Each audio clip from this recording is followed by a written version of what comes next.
اعوذ باللہ من الشیطان الرجیم بسم اللہ الرحمن الرحیم رب اشرح لی صدری ویسر لی امری واحلل عقدۃ من لسانی یفقہوا قولی اللہم فقہنا فی الدین رب زدنی علما الصلاۃ والسلام علیک یا سیدی یا رسول اللہ وعلی آلک واصحابک یا سیدی یا حبیب اللہ۔ جیسا کہ ہم سورہ البقرہ پڑھ رہے ہیں اور سورہ البقرہ کی ہم نے 58 آیات جو ہیں وہ پڑھ لی ہیں، آگے ہم 59 سے آغاز کریں گے۔ سورہ البقرہ کی آیت نمبر 59، بسم اللہ الرحمن الرحیم۔ فبدل الذین ظلموا قولا غیر الذی قیل لهم فانزلنا علی الذین ظلموا رجزا من السماء بما كانوا یفسقون، جس کا ترجمہ ہے پھر ان ظالموں نے جو ان سے کہا گیا تھا اسے ایک دوسری بات سے بدل دیا تو ہم نے آسمان سے ان ظالموں پر عذاب نازل کر دیا کیونکہ یہ نافرمانی کر رہے تھے۔ اب دیکھیں کہ یہ آیت جو ہے یہ پچھلی آیت کا تتمہ ہے کہ وہاں رب کے حکم کا ذکر تھا اور یہاں اسرائیلیوں کے عمل کا، نیز پہلی آیت میں وعدے کی شرطوں کا ذکر کیا گیا تھا اور اس آیت میں ان اسرائیلیوں کے شرائط پورے نہ کرنے کا ذکر کیا جا رہا ہے۔ اب یہاں پر فبدلا یہ لفظ تبدیل سے بنا ہے، جس کے معنی ہے بدل دینا یا بدل لینا۔ بدلنے کی صورتیں جو ہیں وہ دو ہیں، ایک تو اپنی چیز دے کر دوسرے کی چیز کو لے لینا، جیسا کہ تجارت جو ہے اس میں ہوتا ہے۔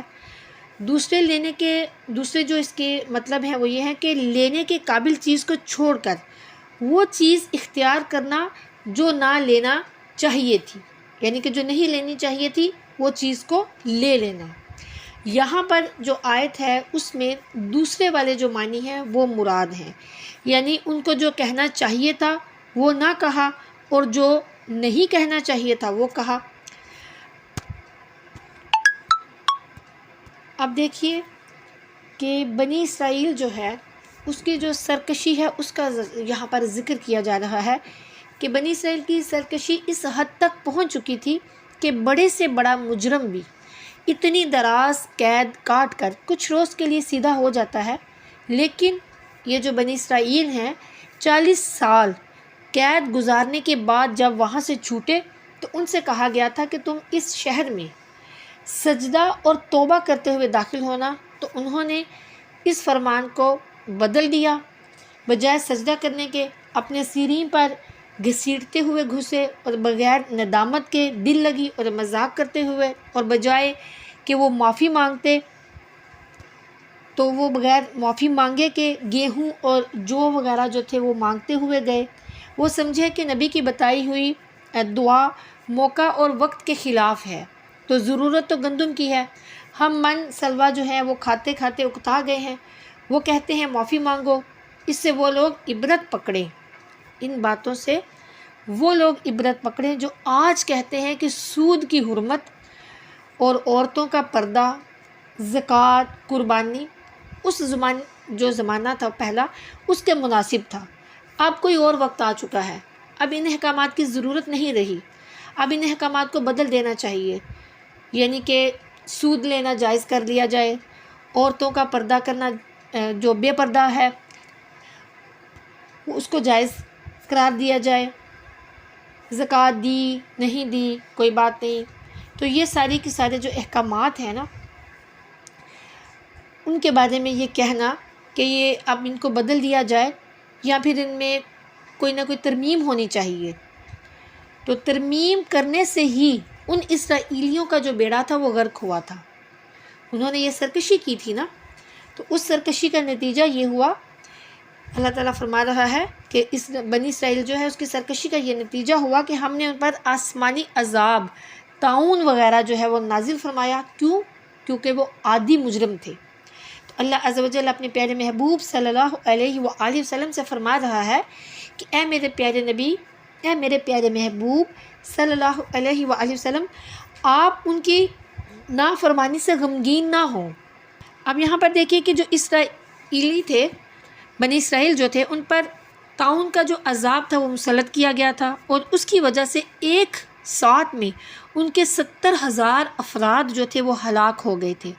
اور ایک دوسرے قول کے مطابق تقریباً 24,000 جو افراد تھے وہ ہلاک ہوئے تھے۔ طاعون کے بارے میں کچھ احادیث آپ کے ساتھ شیئر کروں گی کہ یہاں جو طاعون کا ذکر کیا گیا ہے اسی مناسبت سے حضرت اسامہ رضی اللہ تعالیٰ عنہ سے روایت ہے کہ نبی کریم صلی اللہ علیہ وآلہ وسلم نے ارشاد فرمایا، جس کا مفہوم ہے کہ بے شک یہ طاعون ایک عذاب ہے جسے تم سے پہلے لوگوں پر مسلط کیا گیا تھا، لہٰذا جب کسی جگہ طاعون ہو اور تم وہاں موجود ہو تو تم طاعون سے بھاگ کر وہاں سے نہ نکلو، اور جب کسی جگہ طاعون ہو تو تم وہاں نہ جاؤ۔ یعنی کہ اگر جو طاعون کی بیماری ہے اس کے بارے میں فرمایا گیا کہ یہ بیماری جہاں پر ہو تو جو لوگ وہاں موجود ہیں وہ وہاں سے باہر نہ نکلیں، اور جو باقی لوگ ہیں وہ اس جگہ پر، یعنی دوسری جگہ کے لوگ اس جگہ پر نہ آئیں۔ پھر ایک اور روایت ہے صحیح مسلم میں، نبی کریم صلی اللہ علیہ وآلہ وسلم نے ارشاد فرمایا کہ طاعون پچھلی امتوں کے عذاب کا بقیہ ہے، جب تمہارے شہر میں طاعون واقع ہو تو وہاں سے نہ بھاگو، اور دوسرے شہر میں واقع ہو تو وہاں نہ جاؤ۔ پھر ایک اور روایت ہے، ام المؤمنین حضرت سیدتنا عائشہ صدیقہ رضی اللہ تعالیٰ عنہ فرماتی ہیں کہ میں نے رسول اللہ صلی اللہ علیہ وآلہ وسلم سے طاعون کے بارے میں عرض کی تو انہوں نے مجھے بتایا کہ طاعون ایک عذاب ہے، اللہ تعالیٰ جس پر چاہتا ہے یہ عذاب بھیج دیتا ہے، اور اللہ تعالیٰ نے اسے اہل ایمان کے لیے رحمت بنایا ہے۔ کوئی مومن ایسا نہیں جو طاعون میں پھنس جائے لیکن اپنے شہر ہی میں صبر سے ٹھہرا رہے اور یہ سمجھے کہ جو اللہ عز و جل نے لکھ دی ہے اس کے سوا کوئی تکلیف مجھے نہیں پہنچ سکتی، تو اسے شہید کے برابر ثواب ملے گا۔ سورہ البقرہ کی آیت نمبر 59 کی تفسیر میں صوفیہ کرام فرماتے ہیں کہ نفوس کو دنیا کی بستی میں بھیجا گیا، یعنی ہم نفس جو ہیں، ہم انسان، ہمارے جو نفوس ہیں ان کو دنیا کی بستی میں بھیجا گیا اور اس کو حکم دیا گیا کہ اعضائے جسم کو جس طرح چاہو استعمال کرو اور دنیا کی نعمتیں خوب کھاؤ اور پیو، لیکن دروازے حیات میں رب کی اطاعت کرتے ہوئے اور توبہ کرتے ہوئے جانا کہ تیری خطائیں معاف ہوں گی اور تجھے اس کا بہت بڑا اجر دیا جائے گا۔ مگر اس ظالم نفس نے نہ کہنے کی بات کہی اور نہ کرنے کے کام کیے، دنیا کی طلب میں ایسا مشغول ہوا کہ آخرت کو بالکل ہی بھول گیا، فکر معاش میں خیال معاد سے غافل ہو گیا۔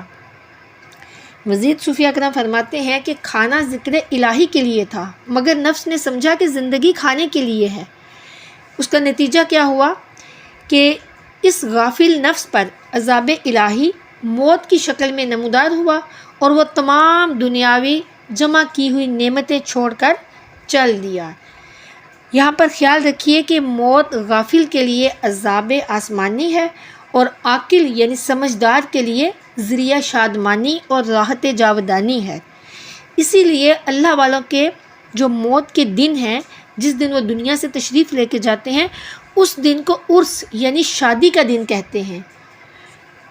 کیونکہ جو اللہ والے ہیں، جو اولیاء کرام ہیں، ان کے لیے وہ دن جو ہوتا ہے وہ اپنے محبوب سے ملاقات کا دن ہوتا ہے، اپنے محبوب سے وصال کا دن ہوتا ہے، اس لیے اسے خوشی کا دن کہتے ہیں۔ اور جو بے وقوف اور غافل لوگ ہوتے ہیں ان کے لیے تو پھر وہ عذاب الہی کا دن ہوتا ہے۔ ایک اور تفسیر ہے صوفیہ کرام کی، اس میں صوفیہ کرام فرماتے ہیں دوسری تفسیر میں کہ عقائد، فرائض، واجبات، نوافل، مستحبات، دولت ایمان کی محافظ دیواریں ہیں یہ سب کچھ۔ عقائد پہلی دیوار اور مستحبات آخری ہے۔ چور جو ہے وہ پہلے کنارے والی دیوار کو توڑتا ہے، اگر وہاں ہی حفاظت کر لی گئی تو دولت محفوظ رہے گی، ورنہ چور اور دیواروں کو بھی توڑے گا۔ شیطان چور پہلے مستحبات، پھر سنتیں، پھر واجبات، پھر فرائض، یہ اس طرح ترتیب سے وہ چھڑوا دیتا ہے ہم انسانوں سے. پھر عقائد پر حملہ کرتا ہے اور ہمارے عقائد جو ہے اس کو خراب کرتا ہے. اور آج کل تو اللہ ہمیں ہدایت عطا فرمائے، بہت سے عقائد جو ہیں وہ خراب ہو رہے ہیں، بہت سے لوگوں کے شیطان کے حملے بہت زیادہ سب پر ہو رہے ہیں. اللہ تعالی ہمیں شیطان کے حملوں سے بچائے. دیکھیے کہ گناہ صغیرہ بھی ہوتے ہیں اور کبیرہ بھی ہوتے ہیں. گناہ صغیرہ وہ ہے جسے انسان چھوٹا سمجھے، اور گناہ کبیرہ وہ ہے جسے انسان معمولی جانے. یعنی کہ ان لوگوں نے حتتن کو معمول سمجھ کر چھوڑ دیا تو آفت آ گئی. اللہ تعالی ہمیں تمام آفتوں سے بچائے اور ہدایت عطا فرمائے اور اپنی فرما برداری کرنے کی توفیق عطا فرمائے. آمین.